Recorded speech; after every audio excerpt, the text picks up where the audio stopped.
My name is Claire Donovan, and I want you to understand something about me before this story begins. I am not a dramatic person. I don't cause scenes. I don't cry in public.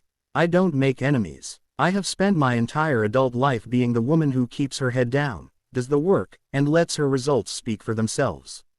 That's exactly why what happened that Thursday night at Remy's, the most exclusive steakhouse in the capital, shook me to my absolute core. I had been working at Hargrove & Stein Financial Consulting for 4 years.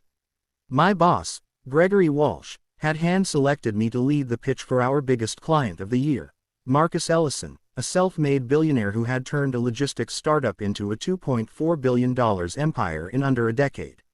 This dinner was the final step. If Marcus signed with us, it was a $14 million contract. It would be the single largest deal in the company's 22-year history. I had prepared for 6 weeks. I knew Marcus Ellison's portfolio better than he did. I had color-coded spreadsheets, risk analysis models, and a 3-year growth projection that my colleagues called the most thorough pitch document they had ever seen. Gregory had looked me in the eye that morning and said, "Claire, tonight is yours." I arrived at Remy's at 6:45 p.m., 15 minutes early. The restaurant was warm and amber lit, with exposed brick walls and Edison bulbs hanging from the ceiling like golden stars. The kind of place where deals were sealed and futures were decided. I wore my deep green silk dress, the one I had been saving for a special occasion, and I felt ready. Calm, focused. Marcus Ellison arrived at 7:02 p.m. with his assistant. Gregory arrived with 2 senior partners, David Osei and Patricia Lim. We were seated at the center table, white linen and leather menus, crystal glasses already filled with sparkling water. Everything was perfect. For 45 minutes, everything was perfect. Marcus asked sharp questions and I answered every single one with precision. Gregory was visibly impressed. David Osei leaned over and whispered, "She's incredible." Patricia was smiling. Marcus himself had stopped looking at his phone, and for a man like Marcus Ellison, that meant you had his full attention. Then the door opened. I noticed him because the hostess seemed confused. She gestured toward a waiting area, but he walked past her with a confidence that suggested he owned the floor. He was tall, broad-shouldered, wearing a navy blue pinstripe suit with a burgundy tie. He was holding his phone in front of him like he was reading something. And he was walking directly toward our table. I didn't recognize him. Not at first. He stopped 2 feet from me, looked down at me with an expression I can only describe as controlled fury, and said loudly enough for the entire table, and the tables nearby, to hear. "Ms. Donovan, I think it's time everyone here knows exactly who they're doing business with." The room went quiet. My heart stopped. Gregory's face turned to stone. Marcus Ellison sat back slowly in his chair. David and Patricia exchanged glances. I looked up at this man and said, as calmly as I could manage, "I'm sorry, do I know you?" He turned his phone screen toward me. On it was a photograph.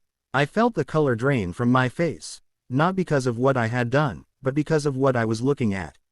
It was a photograph of me, at a coffee meeting, sitting across from a man named Robert Crane, the lead consultant at Meridian Group, our direct competitor. The photo was taken 3 weeks ago. The timestamp was visible. The man in the suit said, "This is you meeting with Meridian Group's lead consultant while you were supposed to be representing Hargrove & Stein exclusively. You want to tell Mr. Ellison what you were doing there." I heard Patricia inhale sharply. Gregory's jaw was tight. Marcus Ellison said nothing, but he was watching me with the careful, measuring eyes of a man who had survived 1,000 betrayals. And I sat there, in my green silk dress, in the most beautiful restaurant in Washington, D.C., on the most important night of my career, and I felt the floor fall out from beneath me. The man's name, I would later learn, was Damon Hargrove, the son of the founding partner, William Hargrove, who had retired 3 years ago. Damon had recently returned to take an advisory role in the firm. He had been conducting what he called internal loyalty audits, reviewing staff relationships and outside contacts. He had seen the photo, drawn his own conclusions, and decided that the appropriate response was to confront me publicly, in front of the client we were courting, at the most critical moment possible. He had not asked me. He had not called me. He had not given me the dignity of a private conversation. He had walked into that restaurant and detonated a bomb at my table. I took one breath, then another, and then I spoke. Mr. Hargrove, I said, the man in that photograph is Robert Crane. That is correct. I met with him at Compass Coffee on March 4 at 10:15 in the morning. The meeting lasted 31 minutes. Damon stared at me. He hadn't expected calm. I continued. Robert Crane is my cousin. His mother and my mother are sisters.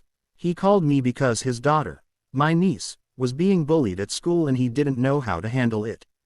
We met for coffee to talk about it. I have the text thread, the call log, and if you'd like, I can call his wife right now and put her on speaker. Silence. I also have, on my phone, the signed non-disclosure agreement I filed with HR 4 years ago, which clearly documents my family relationship with Robert Crane and explicitly states that our personal relationship creates no conflict of interest because I do not share client information with him and never have. I pulled out my phone, pulled up the document, slid it across the table to Gregory Walsh. Gregory looked at it. His face changed completely. Marcus Ellison leaned forward. He picked up the phone, read the document, and then looked up at Damon Hargrove with an expression that I will never forget for the rest of my life. Young man, Marcus said quietly, you just interrupted a $14 million negotiation to accuse your own employee, without evidence, without due process, and without the basic courtesy of a private conversation, of something she documented and disclosed 4 years ago. On her first week, Damon opened his mouth. Marcus raised one hand. I'm not finished. The entire restaurant was silent. Even the kitchen seemed to pause. I built my company, Marcus continued, by learning one lesson above everything else. The most dangerous person in any organization is not the one who makes mistakes. It's the one who assumes the worst about people who are doing the work while they are not in the room. He looked at me. Ms. Donovan, your presentation tonight was exceptional. You have my business. He stood, buttoned his jacket, and looked at Gregory Walsh. I'd also suggest that going forward, the people making decisions about who represents your firm should actually know who they're talking about before they walk into a room. And then Marcus Ellison shook my hand, nodded to Gregory, and walked out, his assistant hurrying behind him. Damon Hargrove stood at the edge of the table. He looked at the phone in his hand. He looked at me, and then, without a word, he walked back toward the door. Gregory Walsh was the first to speak. He looked at me for a long moment and said, Claire, I owe you an apology. Yes, I said, you do. 3 weeks later, the $14 million contract was signed. I was promoted to senior partner, the first woman under 35 in the firm's history to hold that title. Damon Hargrove quietly resigned his advisory role the following month. And I still wear that green dress. Because I earned the right to wear it in any room I walk into. Había pasado 7 años construyendo mi carrera desde cero. 7 años de despertadores a las 4 de la mañana, vacaciones canceladas, cumpleaños perdidos, y almuerzos solitarios en mi escritorio. Y en la noche más importante de mi vida profesional, dentro de uno de los restaurantes más elegantes de Washington, D.C., un hombre que nunca había visto camino directamente hacia mi mesa, sosteniendo su teléfono como si fuera un arma. No era mesero, no era colega. Lavaba un traje azul marino a rayas que costaba más que mi primer auto. Y la expresión en su rostro no era enojo. Era algo mucho más peligroso, era certeza. Cada persona en ese restaurante volteó a mirar. Los tenedores dejaron de moverse. Las conversaciones murieron. Mi jefe, mi cliente, y dos socios senior me miraban como si yo hubiera hecho algo imperdonable. Y en ese momento pensé, este es el fin de todo lo que construí. Estaba equivocada, pero todavía no lo sabía. Mi nombre es Claire Donovan, y quiero que entiendas algo sobre mí antes de que empiece esta historia. No soy una persona dramática. No causo escenas. No loro en público. No me hago enemigos. He pasado toda mi vida adulta siendo la mujer que trabaja en silencio. Es el trabajo, y deja que sus resultados hablen por ella. Por eso exactamente. Lo que sucedió ese jueves por la noche en Remis, el steakhouse más exclusivo de la capital, me sacudió hasta los huesos. Lavaba cuatro años trabajando en Hargrove and Stein Financial Consulting. Mi jefe, Gregory Walsh, me había elegido personalmente para liderar la presentación para nuestro cliente más importante del año. Marcus Ellison, un milenario hecho así mismo que había convertido una startup de logística en un imperio de $2.40 mil